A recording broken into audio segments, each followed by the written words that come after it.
Well, it is no secret that Robert De Niro hates President Trump.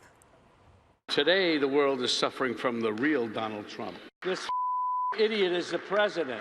The guy is a fool. Come on. This guy has sullied the presidency. He's debased the presidency. It's just beyond surreal. He has no idea of what his purpose in life is, as the president should be. I always say he's a lowlife. Yeah. He's a lowlife. But now the Raging Bull actor is taking things to a whole new level. Check out what many are calling his most unhinged anti-Trump rant yet. I'd like to see a bag of right in his face, hit him right in the face like that, and let the picture go all over the world.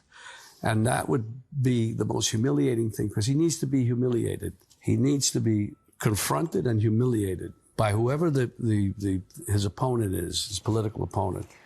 Wow. Okay, so basically we needed to bleep out most of all of that.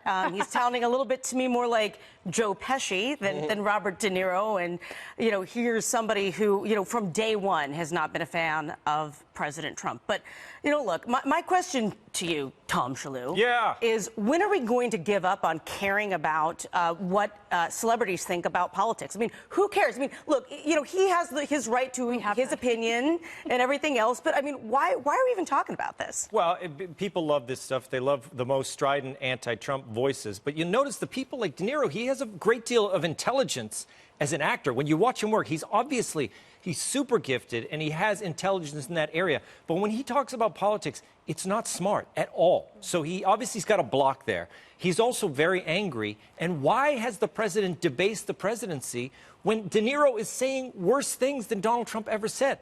With this, I'd like to smear a bag of you-know-what in his face. Why? Like, why does he think that is going to make his point? I don't really understand. So I would like to sit with him and say, look, if he has debased the presidency, the country, everything so much, what is it? Give me the line. Tom, give me the thing that Trump said. Is this an invitation for Robert De Niro to come on your quiz show? I would love it. I would love it. But yeah, it is. And I want to contrast someone like De Niro with someone like Jon Voight. When he speaks about politics, he articulates policy. He talks about actual things, not just I want to shove a bag of you-know-what in his face. I loved him as Zoolander's father. I just want to point that out. So Emily, you know, you bring up this. Tom brought up this point about Jon Voight, but you know, if someone said this about Hillary Clinton, about Barack Obama, about any Democratic, about Nancy Pelosi, you know, if it was an actor, more conservative leaning, saying they want to throw certain things in one of these Democratic electeds' face, do you think that we would just be brushing it off, or would we be talking about it? Well, I think that no matter what, there is a bias in mainstream media that would be hypocritical in its coverage of who says what about what side of the party or what party.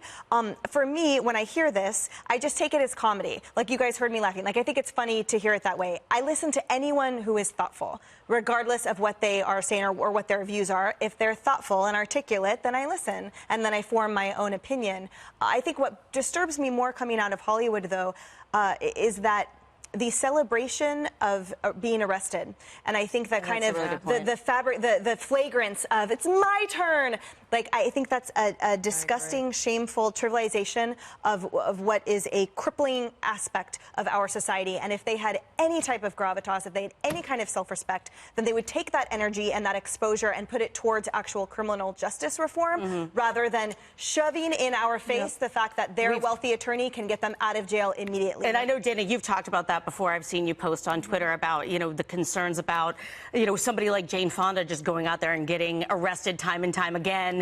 And then what kind of message does that send to younger people? When a celebrity talks about politics, it's like when I try to talk about sports. Everybody cringes and no one takes it seriously. And when it comes to Robert De Niro, so my husband and stepson last night, they started watching that movie on Netflix, The Irishman. Oh, yeah. And I was like kind of turned... I have to separate my politics from the entertainment that I like to watch.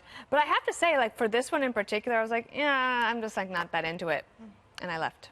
Interesting. Jesse, what's your take on this? Are you signing up for what Robert De Niro is selling, or what? No, obviously. I'm shocked. I actually was talking to your husband about this, and we agreed he's a great actor, but he plays the same character in every single role. And now he's playing the same character every time he does an interview. Yeah. He's just a Trump hater. And I think this is just publicity for the Irishman. His team knows it. His entourage thinks it's good, because usually he's a boring interview. And now he gets real animated when he talks about how much he hates Trump, so they're going with it. Also, I don't think people care about what these celebrities say about politics anymore, is because 20 years ago, they were the only ones that could get on their soapbox and have a platform. Now, everyone has Twitter, everyone has social media, there's thousands of different cable channels. Everyone can say whatever they want, so what he says doesn't have a big of his impact. Well, and we haven't heard, I don't think we've heard President Trump tweet about this yet, but who knows, anything's possible.